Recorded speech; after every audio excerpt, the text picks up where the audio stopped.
শুভ সকাল বন্ধুরা, কেমন আছো তোমরা সবাই? আশা করছি তোমরা সবাই খুব ভালো আছো, যে যেখানে আছো ঈশ্বরের কৃপায় সুস্থ আছো। ত্রিপুরা ছোট্ট একটি গ্রাম থেকে আমি বান্টি তোমাদের সাথে একটি নিউ ব্লগ শেয়ার করছি। আই হোপ আজকের ব্লগটাও তোমাদের খুব খুব ভালো লাগবে। ঘুম থেকে উঠে একটু বাইরে বেরিয়ে চারিদিকটা একটু তাকিয়ে নিলাম, বেশ যেন ভালো লাগছে। আর সকালের পরিবেশটা দেখবে বেশ যেন একদম ঠান্ডা থাকে। তো আজকে তো বৃহস্পতিবার, সকাল সকাল ঘুম থেকে উঠে এদিকে ফ্রিজ থেকে সবজিপাতি বের করে নিলাম, কারণ কালকেই পেঁপেটা কেটে রেখে দিয়েছিলাম। আজকে একটু যাব এক জায়গাতে, খুব খুশির দিন বলতে পারো আজকে। তো তার জন্যই কিন্তু সকাল সকাল উঠে পড়েছি। বিশেষ করে আমরা মেয়েরা যেখানে গেলে খুব খুশি হই, তো সেই জায়গাতে কিন্তু আজকে যাচ্ছি। তোমরা একটু আন্দাজ করে নাও কোথায় যাচ্ছি। তো কালকে থেকে তো তোমরা ভিডিওগুলো পাবে, আর এই ভিডিও শেষে আমি তোমাদেরকে বলে দেবো আজকে কোথায় যাচ্ছি। তার জন্য সকাল সকাল উঠে এদিকে রান্নাবান্না শুরু করে দিয়েছি। তো বরমশাই বাড়িতে থাকবে, এবারে আমি একা একাই যাব। তো তার জন্য কিন্তু রান্নাবান্নার প্রস্তুতিটা শুরু করে দিলাম। কালকে যেহেতু শুক্রবার, ভাবলাম সারাদিনের জন্য যদি রান্নাটা করে দেই, তাহলে কালকে গ্যাস ট্যাস পরিষ্কার করে দিয়ে যাব, তোমাদের দাদাভাইরা রান্না করতে অসুবিধা হবে না। মানে ওই যে মানে ইয়ের জন্য যাব, 3-4 দিনের জন্য যাব। তো তোমাদের দাদাভাই বাড়িতে থাকবে, তো সেই ইয়ে করে আজকের দিনে রান্নাটা কিন্তু করে যাচ্ছি। তো এদিকে দেখো দুজনের জন্য 2 গ্লাস জল নিয়ে নিলাম। আর এদিকে আমার হাত ব্যথাটা কিন্তু কালকে থেকে আজকে একটু কম আছে। তো হাত ব্যথাটা একটু কম আছে বলেই কিন্তু সেই ইয়েটা নিয়েছি যে না আজকে যাব, না হলে কিন্তু কালকে পর্যন্ত ঠিক ছিল না যে যাব কি যাব না, ইয়ে করছি। তো হাত ব্যথা তো প্রচণ্ড পরিমাণে ছিল, সকালবেলা যেহেতু পুরোপুরি কমেনি, একটুখানি কমেছে। তো ভাবলাম যে না যাব। তো সেই ইয়েতেই তো শুরু করে দিয়েছি কাজবাজ। আর যেখানে যাব সেইখানের নাম শুনেই তো মন প্রাণ যেন একদম আনন্দে হয়ে যায়। কখন যাব, সময় যেন আর কাটতে চায় না, এরকম হয়। তো এদিকে দেখো, এদিকে দেখি লঙ্কার গুঁড়োটা শেষ হয়ে গেছে। তো বরের তো আবার এদিকে লঙ্কার প্যাকেট খুঁজে পাবে না, তো তাই জন্য লঙ্কার গুঁড়োটা আবার কোটোটার মধ্যে রেখে দিচ্ছি, যাতে তোমাদের দাদাভাইয়ের সুবিধা হয়। তো তার জন্য এই লঙ্কার গুঁড়োটা প্যাকেটের মধ্যে নিয়ে নিলাম। আর একদিকে মাছটা ফ্রিজ থেকে বের করে নিয়েছিলাম দেখলেই, তো মাছও রান্না করব কালকে, তো আবার শুক্রবার। আর এইদিকে তোমার এই পেঁপে ঘন্ট বানাবো। তো এদিকে লঙ্কার গুঁড়োটা তো নিয়ে নিলাম। এবারে দেখো ওই যে আচার বানিয়েছিলাম কালকে, তো আচারের লুকটা তোমাদের সাথে শেয়ার করিনি। এই যে দেখো এই হলো গিয়ে আচারটা। তো এবার আচারটা কোটোর মধ্যে নিয়ে নিচ্ছি। এবারে মনে হয় তোমরা একটু আন্দাজ করিয়ে নিয়েছো, আমি যেখানে যাব সেখানে কিন্তু মানে নিয়ে যাওয়ার জন্য এই আচারটা এখন আমি কিন্তু এই বয়মটার মধ্যে তুলছি। তো এবার একটু হলেও আন্দাজ করে নিতে পারছো, আমি কিন্তু সব মানে প্রায় সময় দেখবে এরকম আচার বানিয়ে বানিয়ে কিন্তু পাঠাই। যাও, এতটুকুই তোমাদেরকে ক্লু দিয়ে দিলাম আমি কোথায় যাচ্ছি। তো এদিকে এবার আচারটা নিয়ে নিচ্ছি, কারণ আচারটা খেতে খুব ভালোবাসে, তাই জন্যই কিন্তু আমি আচারটা বানিয়ে নিলাম। তো এবার আমার ঘরের জন্য রাখবো না, একটুখানি করে বানিয়েছি। ওই মানে গত বছরের কুল ছিল, তো ওগুলো দিয়ে কিন্তু আমি বানিয়েছি। তো দেখো বেশ একদম মানে টাইটাই হয়েছে, না একটু কম হয়েছে না একটু বেশি হয়েছে, একদম আন্দাজ মতোই কিন্তু হয়েছে। তো এদিকে তো বড়ির আচারটা নিয়ে নিয়েছি, এটাকে আবার অনেকে কুল বলে, তো আমরা তো বড়ই বলি। তো বড়ির আচারটা দিকে এই বক্সটার মধ্যে নিয়ে নিলাম। এবারে বক্সটাকে মুছে একদম মুখাটাকে ভালো করে টাইট করে লাগিয়ে নেব, না হলে তো আবার ব্যাগের মধ্যে যদি পরোটরে যায়। তাই যাচ্ছি কিন্তু 3-4 দিনের জন্য। তো 3-4 দিন পরেই চলে আসবো, এবার বেশি আর মানে থাকতে পারবো না। তো তাই আর এদিকে আমি চলে গেলে না তোমাদের দাদাভাইয়েরও বেশ একটা অসুবিধা হয়ে যায় এই রান্না খাওয়া নিয়ে। একা সংসারে না এই একটা সমস্যা কী হয় বলো তো, তুমি কোথাও যেতে গেলে ওই আবার যদি দুজনে মিলে যাও তখন কোনো অসুবিধা হয় না, কিন্তু একজন বাড়িতে থাকলেই, বিশেষ করে পুরুষ মানুষ করে যদি রেখে যাও, ওই রান্না খাওয়ার একটা অসুবিধা হয়ে যায়। তোমাদের দাদাভাই তো মোটামুটি রান্না করতে পারে, কিন্তু ও কাটাকুটি করে যে রান্না করা ওইটা পারে না, কাটাকুটিটাই করতে পারে না। তো কাটাকুটি না জানলে রান্না করবে কীভাবে বলো? তো সে কাটাকুটি করতে গেলে এক সমস্যা হয়ে যায়। তো এদিকে দেখো এবার আচারটা তো নিয়ে নিলাম, নিয়ে এবার এই জায়গাটা একটু মুছে দিলাম, মুছে দিয়ে এবারে চালের ড্রামটা একটু মুছে দিচ্ছি, কারণ এটা আমার কয়েকদিন মুছা হচ্ছে না। তো তাই জন্য ভাবলাম মুছে দিই, কারণ আমার তো রুটিনে থাকে যে আজকে এই কাজগুলো করব, কালকে এই কাজগুলো করব, সেই জন্যই করে নিচ্ছি। আবার তো মাঝখানে 3-4 দিন থাকবো না, তো তাই জন্য একটু কাজটা করে নিচ্ছি। আর আবার এসে তো দেখবে আবার ঘরদোর পরিষ্কার পরিপাটি করতে লাগবে, বাড়িতে না থাকলে যা হয়। তো তারপরেও আমার বড়মশাই কিন্তু অতটাও নোংরা করে রাখে না, যতটুকু করার তো করে রাখে। তারপরেও ও তো আর আমার জিনিসপত্র আর করবে না, মুছামুছি করবে না, শুধু রান্নাবান্না করবে, গ্যাসটা মুছে রাখবে, বেশ অতটুকুই। আর ঘর দৌড় ঝাড়টার দেওয়া ওগুলো তো এসে আমার ভালো করে করতেই লাগবে, ওগুলো তো আর অতটা পারেও না যে একদম পুরুষ মানুষ তো এরকমটা হয় বলো, অনেক পুরুষ মানুষ দেখবে আবার কী সুন্দর করে গুছিয়ে কাজ করে, কিন্তু অতটা কিন্তু পারে না, ওই রান্না করে গ্যাস টেস মুছে নেবে, বেশ অতটুকুই। তো এদিকে দেখো এবারে গ্যাস টেস মানে রান্নাবান্না তো হচ্ছে, এদিকে নিচের তাকগুলো একটু মুছে পরিষ্কার করে দিয়েছি, দিয়ে এবারে ঘরটা আমি কিন্তু ঝাড়ু দিয়ে নিচ্ছি। আর এই পাপোশটা যে নিয়ে আসলাম বেশ ভালো হয়েছে, একটু বড় সড়ো তো, আর তোমার হয় না মানে ধুতে গেলেও আমার জানি না কীরকম এটা কতদিন টিকসই হবে, মানে ঝাড়ু করতে গেলেও না একটু হালকা একটু বাড়ি দিয়ে নিলেই ধুলোগুলো কিন্তু পড়ে যায় ভিতর থেকে, গুঁড়ো যদি থাকে। তো এটা তো এবার ফার্স্ট টাইম ইউজ করছি, ইউজ করতে করতে বোঝা যাবে এটা কতটা দিন যাই। তো এদিকে দেখো রান্নাঘরটাকে কিন্তু আমি পুরো ঝাড় দিয়ে নিচ্ছি। আমার যখনই ঝাড় দিতে যাই আমার একটু সময় লাগে, ওই যে কোনাকানি মেরে ঝাড়ুটা দেই তখন কিন্তু বেশ একটা সময় লাগে, আবার ওই বিকেলের ঘরটা যখন ঝাড়ু দেই তখন কিন্তু বেশি একটা আমার আর সময় লাগে না। তো এদিকে দেখো রান্নাঘর আমি কিন্তু পুরোপুরি ঝাড় দিয়ে নিয়েছি। আর এখন কি হচ্ছে বলো তো, এই সমস্যা কক্কার সমস্যা, বাপরে বাপ, কক্কা এসে যে কী পরিমাণে পটি টটি করে নোংরা করে রেখে দিচ্ছে। শীতকালে তো কক্কার মানে ডাকও শুনতাম না, আর পটি করে নোংরাও করে রাখতো না, আর এখন যেই না গরমকালটা আসলো সেই কক্কা শুরু হয়ে গেল পটি করা, কী যে অবস্থা করে একটা রাখে। ডিম, মাছের ডিমটা এই যে দেখো এখানে পেঁয়াজ টেয়াজ দিয়ে একদম মেখে নিয়েছি, এটা খাওয়ার সময় কড়াটা ভাজবো। আর এই কড়াটার মধ্যে যেহেতু করবো তাই কড়াটা এখানে করে রাখলাম। এদিকে রান্নাবান্না কমপ্লিট, সাথে রান্নাঘরও পরিষ্কার করে নিলাম। এই যে দেখো বাসন বাসন কী পরিমাণে পড়েছে, কালকেরও ছিল। তো এই যে রান্নাঘর পুরো পরিষ্কার। এখন যাবো ওই ঘরে, এখন গিয়ে ওই ঘরটা গোছাতে লাগবে। রান্নাঘরের কাজ করে নিয়েছি একদম, ওই ঘর ঝাড় দিয়ে বাইরের সামনেটাও ঝাড় দিতে লাগবে। কালকেও মনে হয়, কালকে তো আমাদের এখানে বৃষ্টি হয়েছিল, সন্ধ্যার দিকে যা পরিমাণে হাওয়া দিচ্ছিল, সাথে আবার বৃষ্টিও দিয়েছিল। এখন ঝড় বৃষ্টির দিন আসলে তো এই দেখবে প্রত্যেক দিন একটা থাকবে। কারেন্টেরও কোনো ঠিক ঠিকানা নেই, কারেন্টও চলে গিয়েছিল আমাদের এখানে। তো আমার মোবাইলে অর্ধেক চার্জ ছিল, পরে আবার কারেন্ট আসে আবার মোবাইলে চার্জ দিয়েছিলাম। তো চলো এবার ওই ঘরে যাই, ওই ঘরটা গুছিয়ে টুছিয়ে নিই। আর এদিকে তোমাদের দাদাভাই চলে যাচ্ছে স্নানে, ভেবেছিলাম ওই ঘরটা গুছিয়ে এসে বড়াটা ভাজবো। তো এখন যেহেতু স্নানে চলে গেল, এখনই আমাকে বড়াটা কিন্তু বসাতে হবে। তো খাওয়া দাওয়া কমপ্লিট, বরমশে যাবে এবারে বাজারে। তো বলছে আমার কাছে ভাঙতি টাকা আছে কিনা, কারণ অনেক সময় না দোকানে দেখবে এরকম অনেকে আসে পুজোর জন্য বা এটা ওটার জন্য, এটা তো প্রত্যেক দিন লেগেই থাকে, কতজন করে যে আসে। আর এমনিতেও অনেক সময় অনেককে দিতে গেলে 10 টাকার কয়েনের নাকি মানে শর্ট পড়ে যায়। তো বলছে 10 টাকা 5 টাকা থাকলে এগুলো যেন আমি দিয়ে দিই।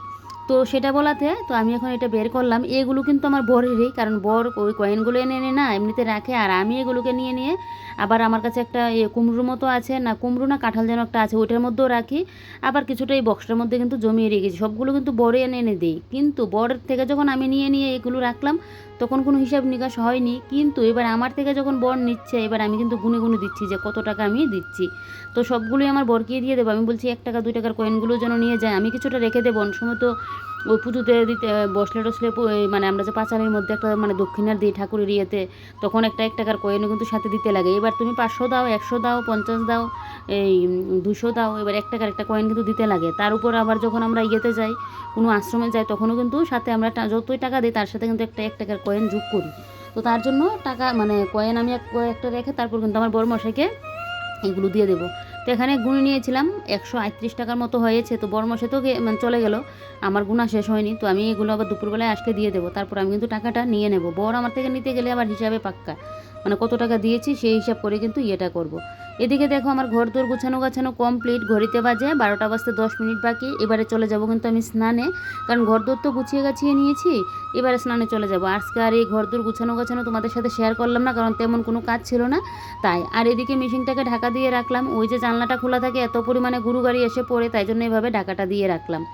এদিকে তোমাদেরকে বলেছিলাম যে আমি আজকে বাড়িতে যাব, কিন্তু মাঝখানে হয়ে গেল আমার একটা প্রবলেম, অন্য আরেকটা শারীরিক সমস্যা আজকে কতদিন যাবতই চলছে সেই সমস্যাটা। তো ভেবেছিলাম যে না এই সমস্যা থাকলেও গিয়ে চলে আসবো, তারপরে এসে ডক্টর দেখাবো। তার উপর কী হলো বলো তো, আমার শরীরটা যেন হঠাৎ করে মানে একটা ঘাম ঘাম দিচ্ছে, শরীরটা যেন একটা কীরকম লাগছে। তো তোমাদের দাদাভাই তাই বলছে যে তোমাকে আজকে যেতে লাগবে না, আমি মাঝখানে না হয় একদিন নিয়ে যাবো। আর আমি না বিয়ের পর কোনোদিনও মানে একা একা কোনো মানে বাপের বাড়িতে কিন্তু কোনোদিনও যাইনি। একসময় কলেজ করেছি, কিন্তু একা একা কমরপুরে কলেজ করেছি, একা একা মানে আসা যাওয়া করে, কিন্তু মানে ইয়েতে যে মানে মানে বাপের বাড়িতে যাওয়া যে বিয়ের পর বা অন্য কোথাও আমি একা একা কিন্তু কোনোদিনও যাইনি। যেতে তো আমি পারবোই, কারণ যেহেতু আমি আগে কলেজ টলেজ করেছি, একা আসা যাওয়ার করার একটা অভ্যাস আছে। অভ্যাস না থাকলেও দেখবে একদিন দুদিন যেতে যেতে একটা অভ্যাস হয়ে যায়। তো আমার শরীরটাও যেন একটা কীরকম ঘাম ঘামও দিচ্ছে। তো তোমার দাদাভাই বলছে তাই মানে যেন না যাই, বলছে যেতে হবে না, আমি একদিন নিয়ে যাব, একদিন গিয়ে ওই মাঝখানে একদিন থেকে চলে এসো। এমনিতে তো আমি এখন একা গেলে 2-3 দিন থাকতে পারতাম, 3-4 দিন।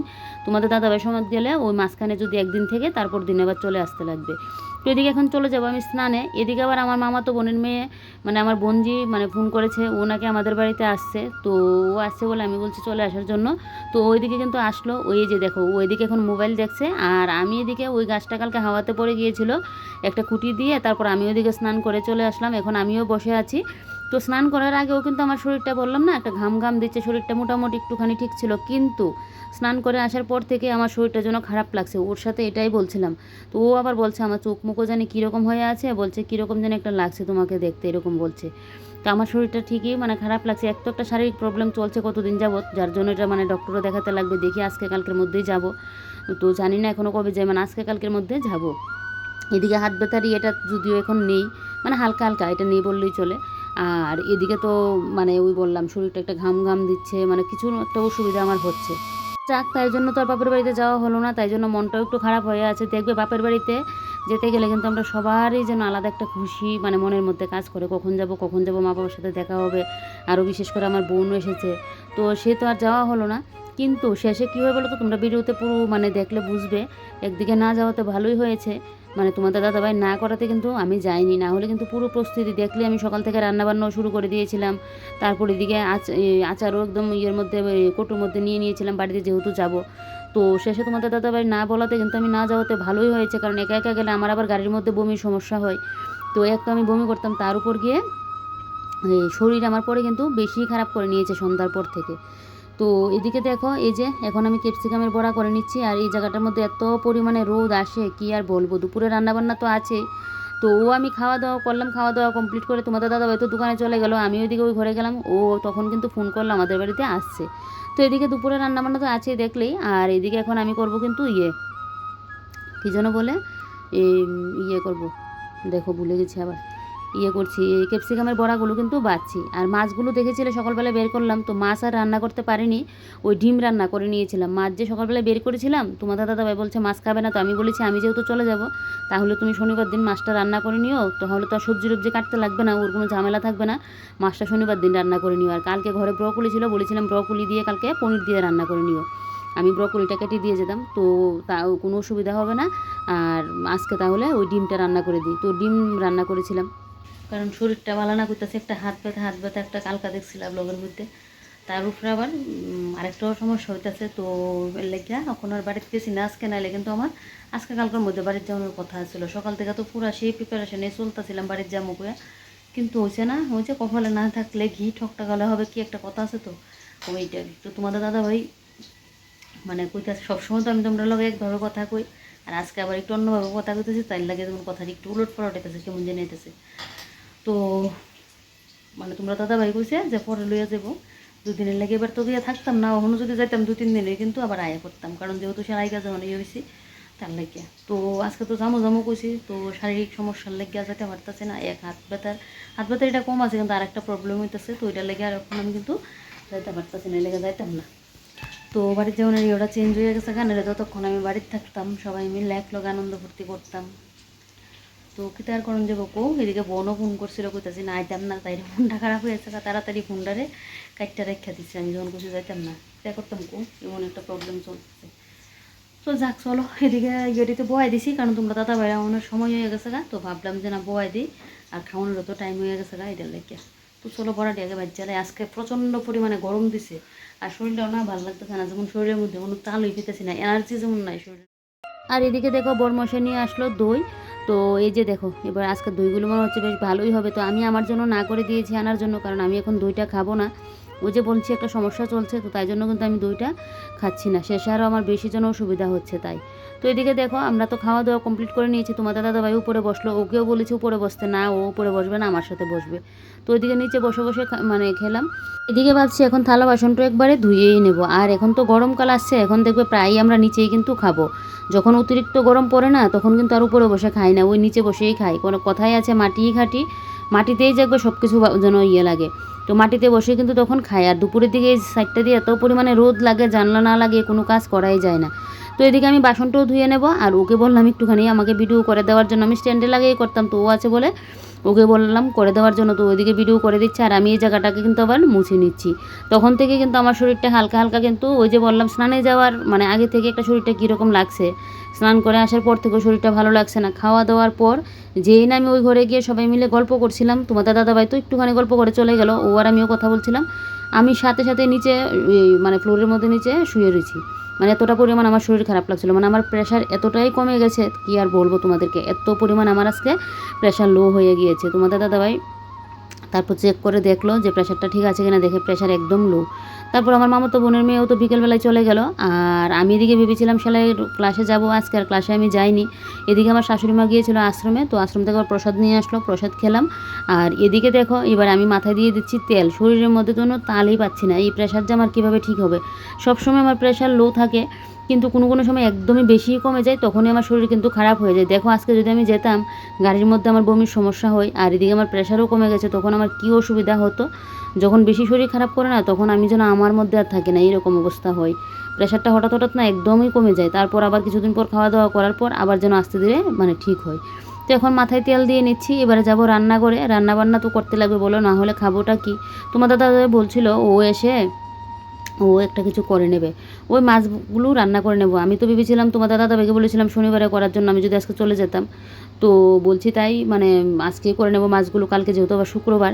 তো ও বলছে ওই করে নেবে, আমার উঠে আর করতে লাগবে না। তো আমি বলছি না, আমি করতে পারবো। তো এদিকে ভালো করে মাথায় তেল দিয়ে নিলাম, তারপর চুলটাকে একটু বেনুনি করে নিলাম। আর এদিকে দেখো মাথায় কিন্তু এখন আবার একটুখানি উপর দিয়ে আমি তেলটা দিয়ে দিচ্ছি। ঘুমটাও আমার হতে লাগবে, মানে শরীরটা এত পরিমাণে খারাপ লাগছে তোমাদেরকে বলে বোঝাতে পারবো না। ভাগ্যিস আজকে বড়ের কথা শুনে আমি গাড়ি জার্নিটা করিনি, না হলে আরও খারাপ লাগতো। আর এদিকে তোমার দাদা এবার আসার সময় চানাচুর মাখাটা নিয়ে আসলো, এটা আমার খুব পছন্দের, তবে আমার বড়েরও খুব পছন্দের। তো এখন খাবো, তারপর রান্নাবান্না করবো। তো চলো আজকের ব্লগটা